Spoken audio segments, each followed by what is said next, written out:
Bismillahirrahmanirrahim. Today's topic of discussion is important points of general pathology. आज की इस video के अंदर कुछ जनरल पैथोलॉजी के इंपॉर्टेंट पॉइंट्स को कवर कर लेते हैं। तो पहला इंपॉर्टेंट पॉइंट है डिस्ट्रॉफिक कैल्सिफिकेशन के बारे में। तो डिस्ट्रॉफिक कैल्सिफिकेशन होती है, इस केस में सीरम कैल्शियम लेवल नॉर्मल होता है, लेकिन ये डाइंग टिश्यू के अंदर देखने को मिलती है, जबकि मेटास्टैटिक कैल्सिफिकेशन के अंदर कैल्शियम लेवल बढ़ जाता है। इसके बाद नेक्स्ट पॉइंट है रेड इन्फार्क्ट। रेड इन्फार्क्ट ऐसे ऑर्गन के अंदर जिनके पास डुअल ब्लड सप्लाई होती है, स्पॉन्जी नेचर की होती है या वीनस ऑक्लूजन होती है, उनकी वजह से रेड इन्फार्क्ट देखने को मिलता है। इसको हेमरेजिक इन्फार्क्ट भी बोलते हैं। गट के अंदर, लंग्स के अंदर और लीवर के अंदर, क्योंकि इन तीनों के पास डुअल या अल्टरनेटिव ब्लड सप्लाई होती है। Most common type of necrosis is कोआगुलेटिव necrosis. CNS के अंदर ल्यूकोफैक्टिव नेक्रोसिस होती है।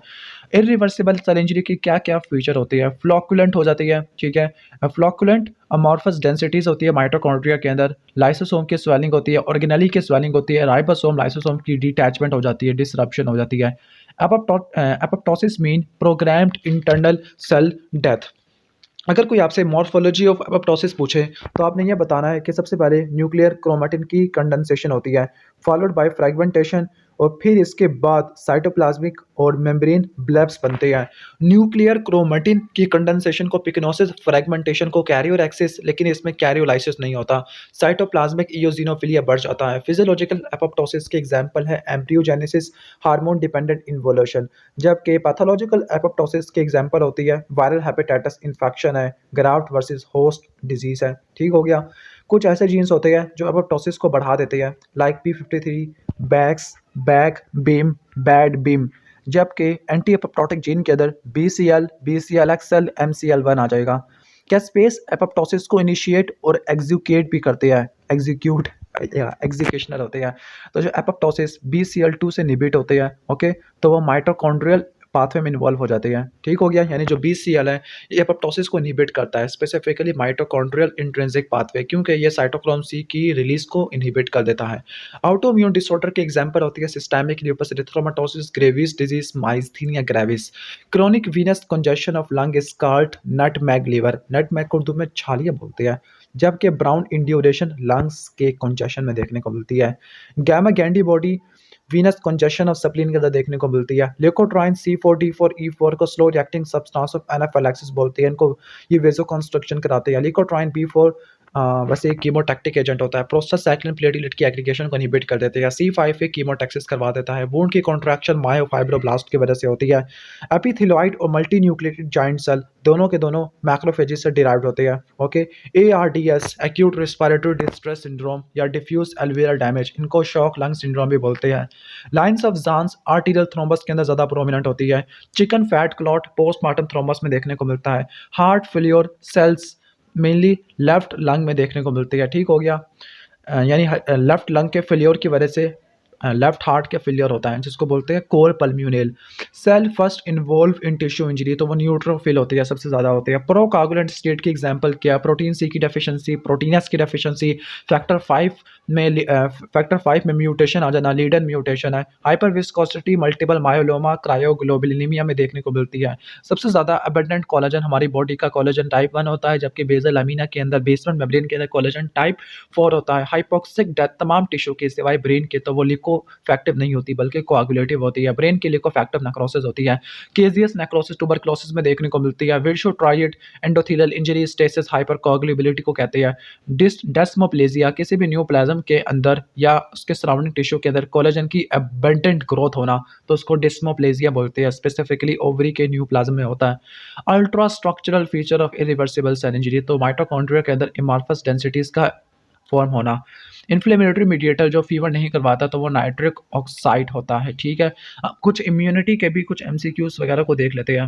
नहीं, इम्यूनिटी नहीं बल्कि ट्रांसलोकेशन है, ये जनरल पैथोलॉजी से रिलेटेड है। इम्यूनिटी को या इम्यूनोलॉजी को नेक्स्ट में कवर करेंगे। तो ट्रांसलोकेशन होती है अगर 8 और 14 के दरमियान होती है, तो वह बर्किट लिम्फोमा का कॉज होती है। क्रोनिक माइलोसाइटिक ल्यूकेमिया का कॉज होता है 9 और 21, जबकि 11 और 21 का कॉज होता है एविंग सार्कोमा। तो तीनों को आप पढ़ लेना। ठीक है। 8, 14, 9, 22, 11, 22। हाइपर सेंसिटिविटी रिएक्शन, ये हम इम्यूनो में कवर करेंगे पॉइंट्स को। अमाइलाइडोसिस है, ये स्पेशल पैथोलॉजी का है। अब ल्यूकोसाइट कौन सा इंटरफेरॉन प्रोड्यूस करते हैं? इंटरफेरॉन अल्फा प्रोड्यूस करते हैं, और जो फाइब्रोब्लास्ट प्रोड्यूस करते हैं इंटरफेरॉन बीटा, और जबकि इंटरफेरॉन गामा प्रोड्यूस होता है टी लिम्फोसाइट और नेचुरल किलर सेल से। तो फिर इंटरफेरॉन दोबारा 3 बता देता हूँ। जो अल्फा होता है ल्यूकोसाइट प्रोड्यूस करते हैं, जो बीटा होता है फाइब्रोब्लास्ट प्रोड्यूस करते हैं, और जो गामा होता है नेचुरल किलर और टी लिम्फोसाइट प्रोड्यूस करते हैं। आ जाते हैं जेनेटिक्स की तरफ। होमोसिस्टिन यूरिया ऑटोसोमल रिसेसिव है, वॉन विलियन डिजीज ऑटोसोमल डोमिनेंट है, रेटिनोब्लास्टोमा ऑटोसोमल डोमिनेंट है, ठीक है। फैमिलियल हाइपर कोलेस्ट्रोली में ऑटोसोमल डोमिनेंट है, ओके। जो क्रोमोसोम नंबर 4 है, ये हंटिंगटन कोरिया करवा देता है। क्रोमोसोम नंबर 7 सिस्टिक फिब्रोसिस करवा देता है, जो कि एक्सीडेंट रिसेसिव नहीं होता बल्कि ऑटोसोमल रिसेसिव होता है। मेजर हिस्टोकम्पैटिबिलिटी का जीन क्रोमोसोम नंबर 6 के ऊपर पड़े हुए होते हैं। फोलिएट कैरियर प्रोटीन के 21 के ऊपर पड़े हुए होते हैं। शॉर्ट आर्म को पी बोलते हैं, लॉन्ग आर्म को क्यों बोलते हैं। मॉर्फोजेनेसिस को रेगुलेट करने वाले जीन्स होम्योबॉक्स होते हैं। एपीसी जीन क्रोमोसोम नंबर 5 के ऊपर पड़ा हुआ होता है। बरका जीन क्रोमोसोम नंबर 17 के ऊपर पड़ा हुआ होता है। मार्फन सिंड्रोम की अगर क्लिनिकल मैनिफेस्टेशन को देखना है तो इसका मिमोनिक होता है मार्फन।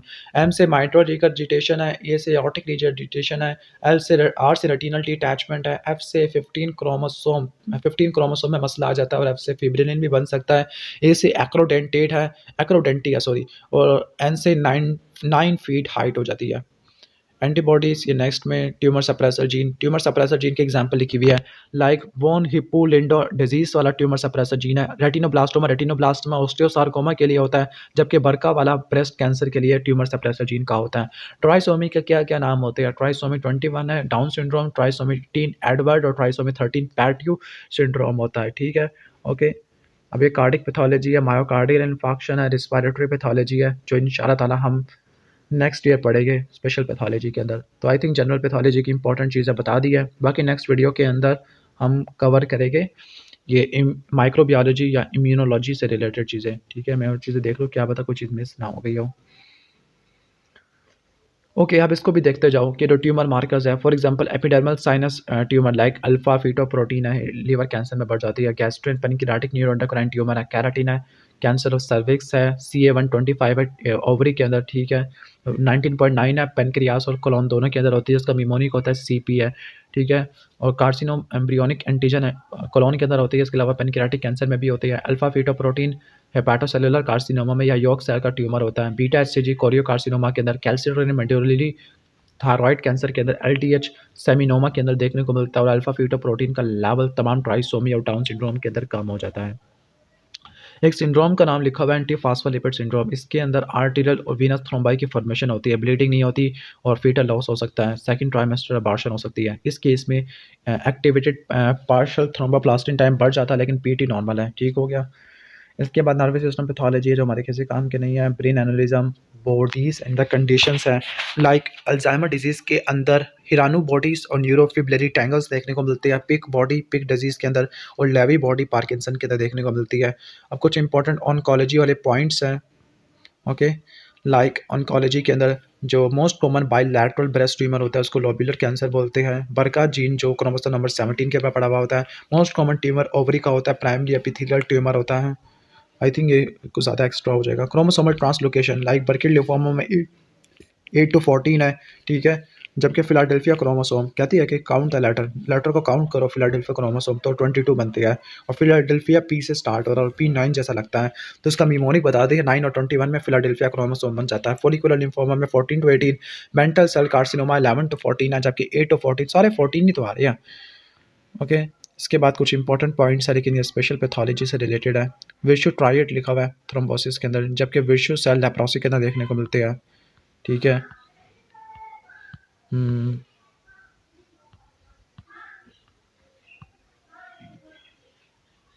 Wow, visual pathology,